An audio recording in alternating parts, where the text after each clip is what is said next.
them Sengun, who are rim protectors.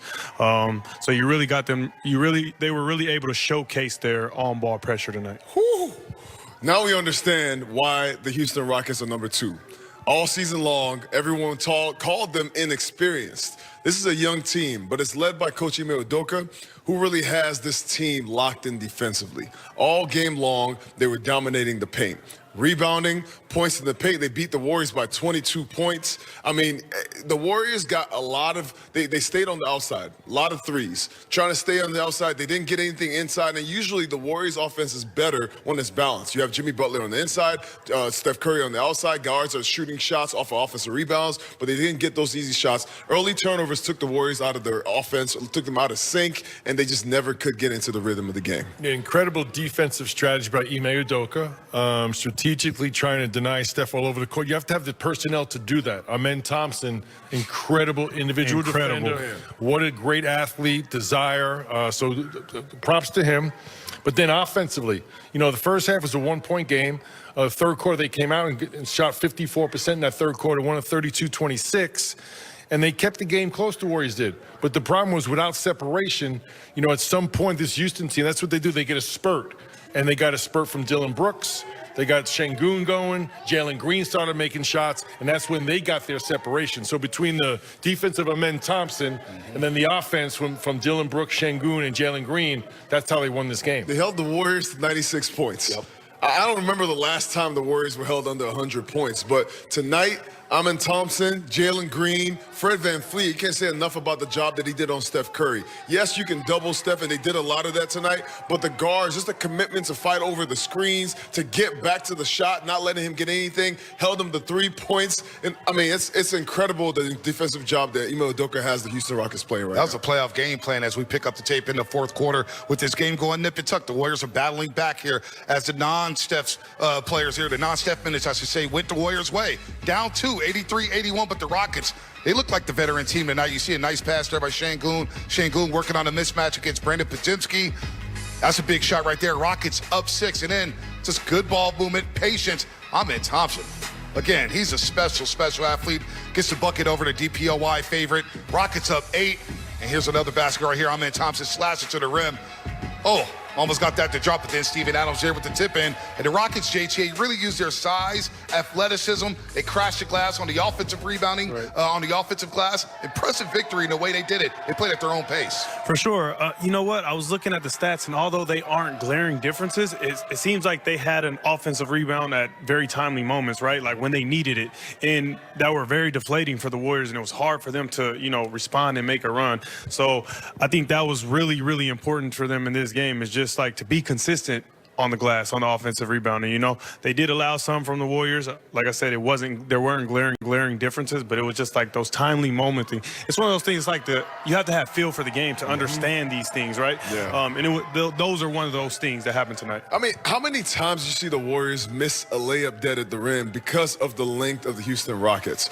Those guys, you could talk about Steven Adams, you could talk about Amen Thompson, you could talk about Jabari Smith. It seemed like they have an advantage size-wise. They might not look like the biggest team out there, but at each position, they had an advantage that they try to take advantage of each time. So offensively, you had Alperen Şengün setting ball screens, trying to get a guard on his hip, and then he posts them up. Or you saw Amen Thompson straight line drive, trying to get to the middle of the paint. That's their offense. They can't shoot the ball very well, but what they do is they get into the paint, they try to make sure they reduce their average. They hold teams to 103 points a game defensively. So their defense is strong, and they just try to get to the paint just to make the game mucky. I'll go back to Ime Udoka's defensive strategy. I think they're really locked in and focused. Tonight, obviously, trying to take Steph out of the game, which they did a great job of. But I think that carries over to the offensive end. They've got 2 decent three-point shooters in Jalen Green and Dylan Brooks. Those are guys that will shoot open threes. You saw those clips.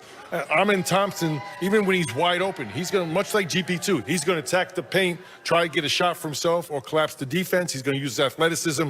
So I think they understand their strengths and their weaknesses. They play really hard on both sides of the ball. That's why they're a number 2 seed. I think also they came to this game with a little chip on their shoulder. They came in at 15-2, and all the chatter you hear around the league is everyone wants the Rockets in the first round because they're inexperienced. They play like that. Okay, we're inexperienced. Check out our performance tonight. And they beat OKC Friday night in Houston, so they're rolling right now. And the way they defended Stephen Curry, ball denials, blitzing him, doubling him at half court, forcing anybody but Steph to beat them. And he had one of his worst games of the season. 1 of 10 from the floor, just 3 points, that three-point heave right before halftime.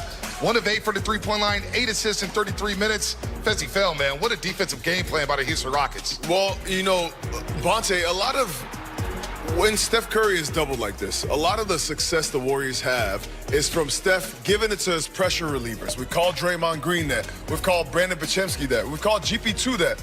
And the Warriors tonight could not get those guys going early.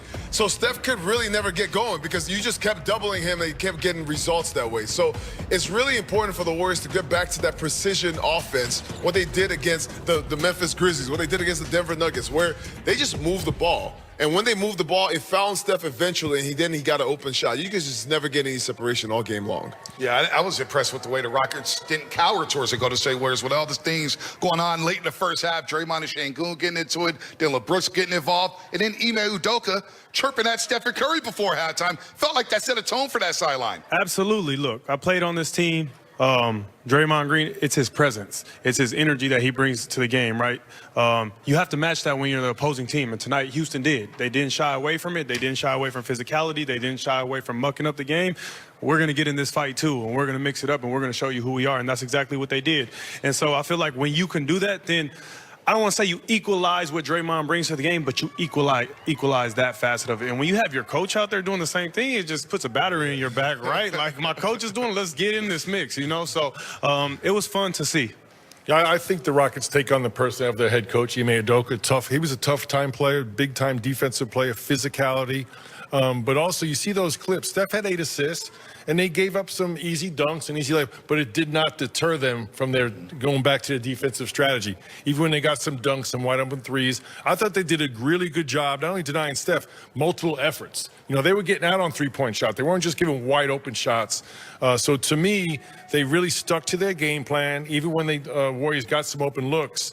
But, you know, the Houston Rockets really take on the identity of Ime Udoka. No doubt, the Warriors dropped to 6th place in the Western Conference. Still out of the box, but they had a chance to be in 4th place all by themselves with Denver losing to Indiana today. The other thing, too, is that, you know, at the end of the night, Buddy Hield gets 20, Podziemski gets 19, GP2 gets 16. I think that's part of the strategy, too. Keep Steph down, make other players beat you, and then don't let anyone else really explode. I mean, I think a big part of the game, a big stretch is when Draymond went out with a couple of fouls. He went out, they took him out after the technical and the flagrant foul. And then the energy for the Warriors could never really get into the fight. It felt like they were on their heels. Usually the Warriors are the ones who are going to get the offensive rebounds, who are getting the shots, wide open shots. And it just felt like they were on their heels the rest of the time. And then the Rockets got out and ran. Let's check out the fast break points tonight because the Warriors did commit 20 turnovers. And we always discuss this on this panel. Take care of the basketball, especially against a team. You look at Jalen Green getting down on the floor, coming up with a steal again. 26-12 advantage on the fast break points. And when you let this young team, JTA, get out and run, all of a sudden they start feeling good from the perimeter. And that's what happened tonight. Well, absolutely. That's the name of the game, right? You try to get easy buckets to start the game for yourself. You find the flow, and it's just like, I'm hooping now. You know, so I feel like when you can get those easy ones in transition, you get easy dunks, it allows you to just feel confident about your game. And so the game becomes much easier. Warriors won the first quarter, 24-18. But they turned the ball over. I think they had 6 turnovers in the first quarter, had 10 turnovers in the first half. They just lost offensive rhythm for their whole team. The Warriors' offense is all about moving the ball. It's about sharing it. You shoot the ball in rhythm because you catch it in rhythm and flow. And they lost that rhythm and then gave momentum to the Chào tất cả mọi người đã trở lại với kênh của mình. Ngày hôm nay mình sẽ tiếp tục với các bạn làm vòng vòng này của mình sẽ có tiêu đề là mũ xám. Nhớ hôm nay vòng mình sẽ có tiêu đề là bạc. Bây giờ mình bắt đầu làm nha.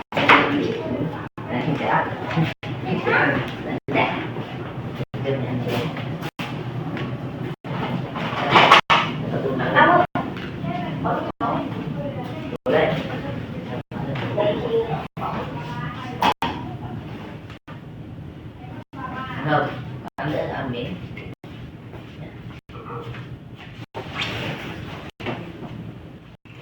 Nóng không đấy?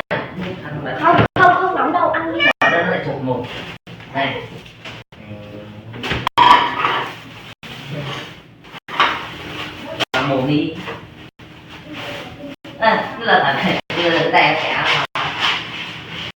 Thấy tưởng mẹ gì vậy? Hả? Con thấy tưởng mẹ? Mọi người ơi, đây này, đây là màu vàng, cái tiếng màu trắng nha.